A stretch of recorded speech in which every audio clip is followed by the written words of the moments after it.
Okay, another dream. I'm gonna try and tell this one as best I can. It's a little, my memory's a little foggy because I didn't immediately get on it upon waking up. I was supposed to have to take the boys to daycare, but I didn't end up doing that because Emily's not feeling good, which I feel terrible for her. But if it doesn't come together the way it should, it's because the longer amount of time that passes between the telling of the dream and the having, the more cloudy the details get. So anyways, in the dream, we somehow had found a way, and when I say we, I mean me, Mom, Brent, my dad, I think my brother Ben, and my cousin Andrew, at least. Those were all the people that were in the dream with me that I actually interacted with. So I can't say for sure whether everybody else had this or not, but I can't say that they for sure didn't. It's just those were the people that I interacted with, so I really can't speak on behalf of anyone else. The ability was, as long as we had cash, we could use this ability that we had to go back in time. And the main, you would think like, oh, if you had the ability to go back in time, you could go back one day into the past and win the lottery and then just be set for life. There's so many things you could do with that knowledge. But instead, we only used that ability to go back to the 90s because food was cheaper. We could get a better deal. So, on a regular basis, we would go back to this, like, sports arena and this sports bar and grill arcade that we like to go to. And like everybody would have to gather in like a circle in order to build up our like aura to transport everybody back to the same exact time period, because it was dangerous to just go by yourself. It was like the more people that were doing it, the more focused we all were, the more successful we all were at doing it. Well, we went back to this time period. And in the first part of the dream, we were going to go see this bull riding expedition. We went to this front gate. I got there first, and I went to the front gate to purchase tickets, and I had parked next to somebody, and this guy had parked like a jerk, and I had the windows down and everything, and I was talking all sorts of crap about how this guy parked like a retard. I think that's the phrase that I used. And the guy was standing right there, looking at me. He had like a cowboy hat on and like a kind of a 5 o'clock shadow type beard going on. And Emily's like, don't be rude. No, don't be rude. I was like, no, look at this guy. You see him standing there looking at me? He parked like a retard. Look at him just standing there staring at me like a retard. I didn't actually say anything to him, but it was 100% audible that he could hear me. Well, we get up to the front gate, and I go to purchase tickets. And the guy's standing right there in the front gate. And he looks at me and he goes, I'm a retard, huh? Pulls a gun out of his belt, points a gun right at me.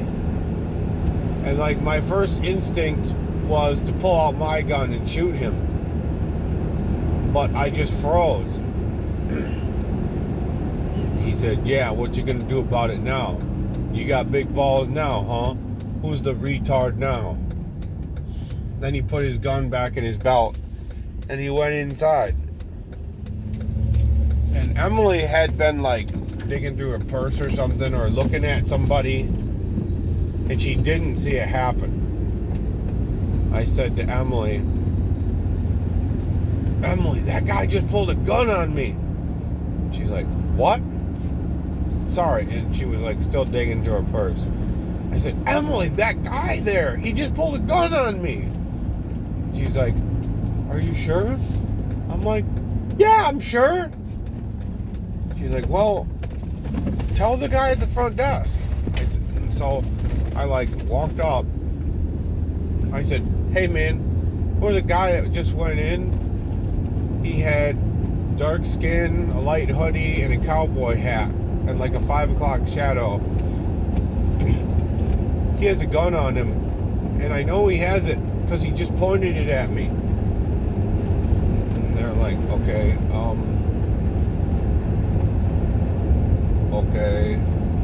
hang on. And they went to like their early 90s crappy security system, and they were like rewinding, and they're like, is it that guy? It was like completely black and white and pixelated and terrible.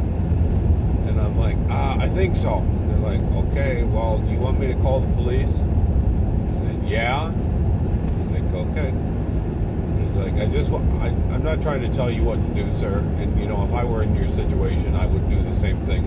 I just want to let you know, there are 17,000 people attending the event tonight, and they probably aren't going to find him. I'm just going to tell you that. If he's in there, you're probably not going to find him. But I'll still call the police to report the crime. If you just stay here a minute, the police can come and you can talk to them. So I think he called the police, and the police just asked me, you know, what did he look like, blah, blah, blah. They got the really crappy, terrible picture from the pixelated black and white security system. And then they went looking for him. And I'm like, you know what? I don't want to go back in there. Let's just go to the bar. The arcade place. I wasn't going there to drink. I was just going there to eat food and play video games. But that's what it was. It was a bar. So,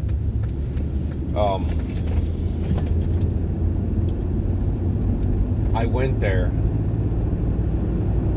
and I think I ordered some food, and Emily was there, and like, because we had skipped the bull riding thing, the rest of our family was still there, except for my cousin Andrew. He, for some reason, he either didn't have enough money or he didn't want to go to the bull riding thing. So he just rode with us to the bar.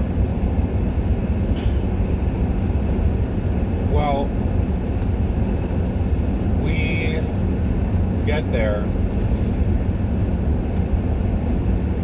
and we're eating. And we went to this side of the room where you could play arcade games and win tickets, and we were sitting at the prize counter,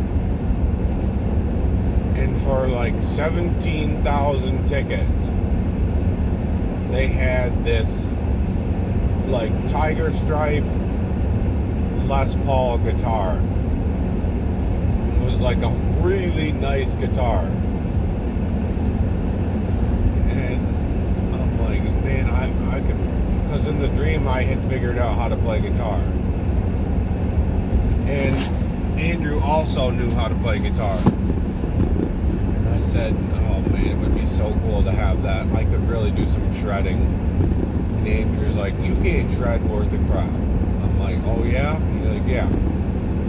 And so like, he just said, prove it. So I closed my eyes and started humming. And I like started humming a song from Steve Vai's Whisper a Prayer. And like, I just closed my eyes and started humming this song right there at the prize counter. And like, it, to me, I was just like, oh my, thinking in my head, oh, this is so good. This is so good. People are gonna notice. And Andrew, in the meantime, just walks away. He didn't even say anything to me. He just walks away. So I'm sitting there by myself with my eyes closed at the prize counter, just humming this song, just, enamored with myself. Just humming this song. It's funny. Went outside, and this guy, I guess he was the guy who owned the bar, and they had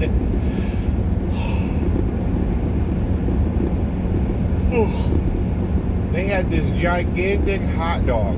I'm not talking like a hot dog the size of like a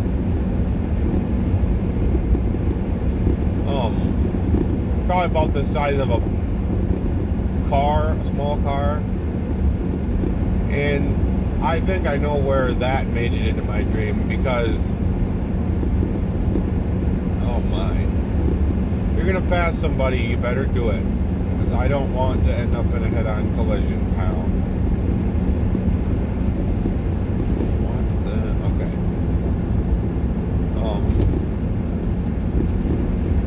Oh yeah, sorry, I almost lost my train of thought. Yesterday I was watching this Mickey Mouse Clubhouse thing with the boys. I mean, I wasn't watching it, I was cleaning, but the boys were watching it. And in the episode, Goofy wants to plant a hot dog tree because it's his dream. It's his dream to have a hot dog tree.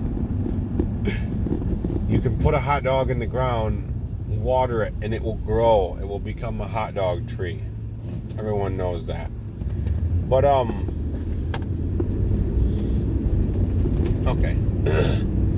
He comes up with, at first it doesn't work, he comes up with this like magic fertilizer, accidentally sprays it on everything, and all the fruits and vegetables become ginormous. And so does this hot dog. It grows into, like, instead of becoming a hot dog plant, like a tree that grows hot dogs, they call it a hot dog tree, but it's actually just like a hot dog that has become big. And they were grilling it and serving little pieces. So I'm pretty sure that's where this came from in the dream. This guy had this ginormous hot dog that he was gonna cook it. And so what he did was, out in front of the restaurant, he took some gasoline. It was like this long cement sidewalk along the restaurant. First, he put a layer poured gasoline all over the ground. There were people watching him. He said, watch me closely, okay? He poured the gasoline on the ground, and then he poured water on the ground on top of the gasoline, and then he poured gasoline on top of the water. He said, the reason why I do this is to protect the bottom layer of the gasoline. It will burn slower. It will protect the pavement, and we'll be able to cook more safely. Oh, I'm tired. And I remember thinking, that's not going to work. But I didn't say anything because I didn't want to, like, meddle with the past. You know, it was okay as long as you were just getting some food or whatever. But it wasn't okay to, like, if there was a disaster or something like that happened, it could really change the course of history. We all understood not to do that. So this guy, he lights this great big massive fire, and he had like these stands. There were like 2 stands, and they had like this little neck coming out of it with these forks, and he had jabbed the hot dog on one side and the other, and it was on wheels, and he rolled the hot dog out into the fire. Then he locked the wheels, and he had this little crank, and he was going to crank it to turn the hot dog so that he could roast it. Well, the fire kept getting bigger and bigger and bigger, and I thought, I'm not going to stay around for this. I know what's about to happen. This place is about to catch on fire. It's going to reach up to the building. So I went inside, because that would be such a smart thing to do. If you knew a building was going to catch on fire, the best thing to do is to go inside the building completely. Well, I go inside. I find everybody. They're all there now. And I'm like, oh goodness. I'm like, you know, we really need to get out of here. And like, they were still kind of talking, and they're like, yeah, we plan on getting out of here pretty soon. And it was like, no, listen, this place is going to catch on fire. Like, oh, it is? I said, yeah. Okay, well, we'll make it pretty quick. And I was just like, okay. So pretty soon, the vents overhead, I could see, oh gosh, train's coming.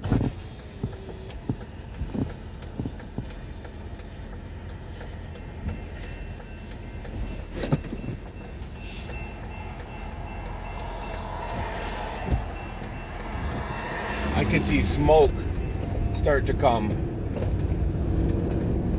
Yeah, I bet you won't ever pull across the train tracks like that ever again, pal, will ya? Don't ever stop on the train tracks. Unless you want to die.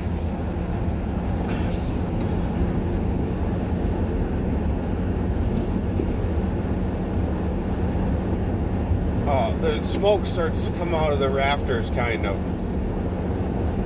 I'm like, see, the building is on fire.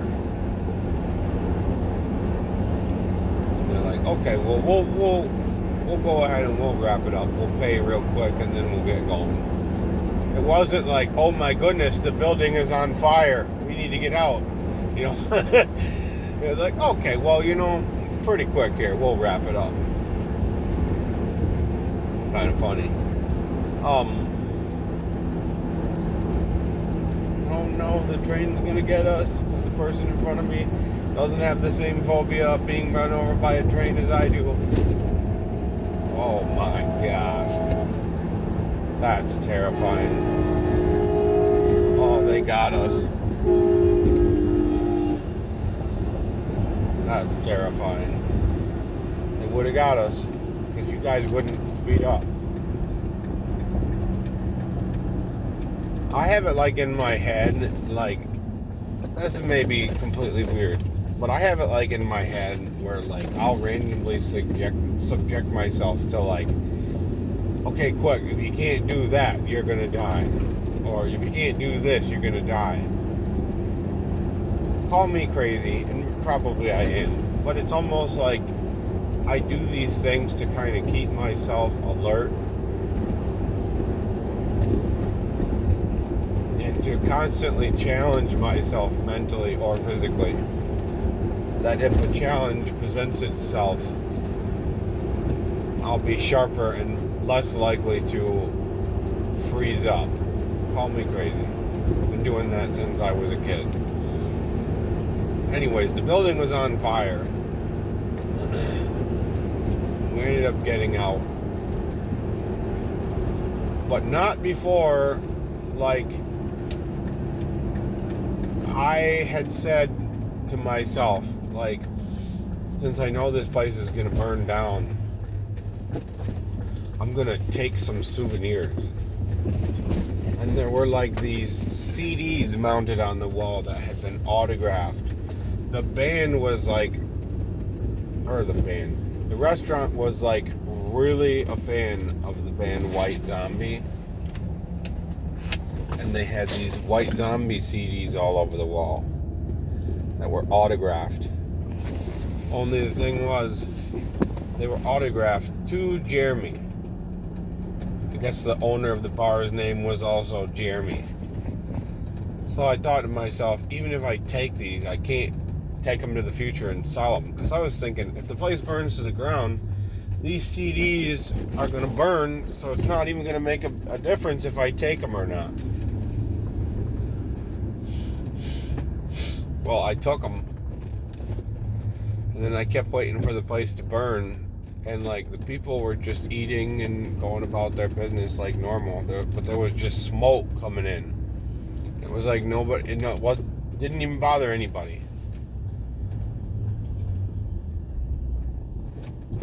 I think I went outside and the giant hot dog was just, like, on fire, too.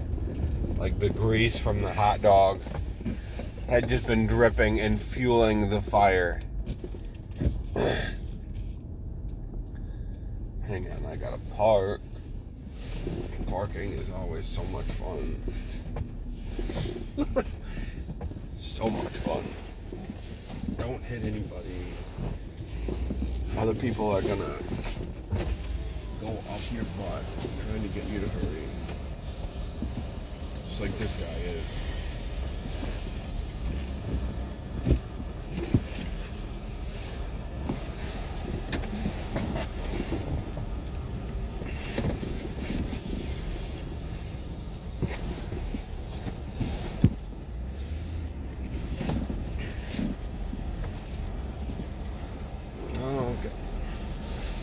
That should do it.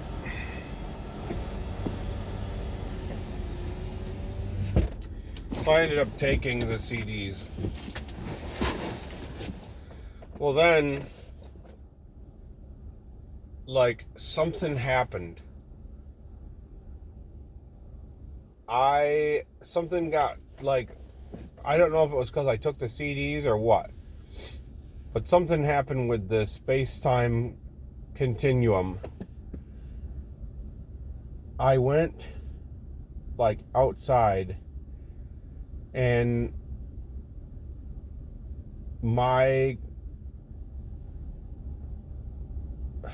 the place that I returned to was the house in Hamilton. And I got to go through and, like, look at everything and see everything the way it used to be. Only instead of there being a swamp, like, out in the middle of the spot, like, behind in the yard at Hamilton, there was, like, a big pond. And for some reason, this is where it gets foggy. I know that for some reason it wasn't actually my house or my dad at the time's house, which it would have been. But my grandma was there and she was very old. Papa was not there. And she was just sitting in a chair with an Afghan on. She was talking to me like this. She was really, really old and feeble and, like, was asking me to help her with something. And I didn't want to because this wasn't even my real grandma or something. I think I said to her, I said, listen, I know you think I am who you think I am, but I'm not your real grandson, okay? And she was just kind of like, well, okay, that's just the way it is then, you know. It didn't make a lot of sense. I'm trying to see if I can fish around for any other details, but I'm coming up blank. Bull riding place, guy pulled a gun on me, stole the Rob Zombie CDs at the sports bar after it caught on fire, and then went to the house in Hamilton with my grandma.